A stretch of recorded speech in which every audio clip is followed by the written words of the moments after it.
اور کاش تم اس وقت کی کیفیت دیکھو جب فرشتے کافروں کی جانیں نکالتے ہیں کہ ان کے چہروں اور پیٹھوں پر مارتے جاتی ہیں اور کہتے ہیں اب آگ کے عذاب کا مزہ چکھو۔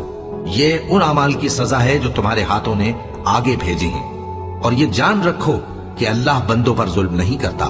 جیسا حال فرعونیوں اور ان سے پہلے لوگوں کا ہوا تھا ویسا ہی ان کا ہوا کہ انہوں نے اللہ کی آیتوں سے کفر کیا تو اللہ نے ان کے گناہوں کی سزا میں ان کو پکڑ لیا۔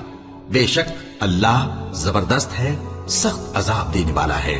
یہ اس لیے کہ جو نعمت اللہ کسی قوم کو دیا کرتا ہے جب تک وہ خود اپنے دلوں کی حالت نہ بدل ڈالیں اللہ اسے نہیں بدلا کرتا، اور اس لیے کہ اللہ سنتا جانتا ہے۔ جیسا حال فرعونیوں اور ان سے پہلے لوگوں کا ہوا تھا ویسا ہی ان کا ہوا۔ انہوں نے اپنے پروردگار کی آیتوں کو جھٹلایا تو ہم نے ان کو ان کے گناہوں کے سبب ہلاک کر ڈالا اور فرعونیوں کو ڈبو دیا، اور وہ سب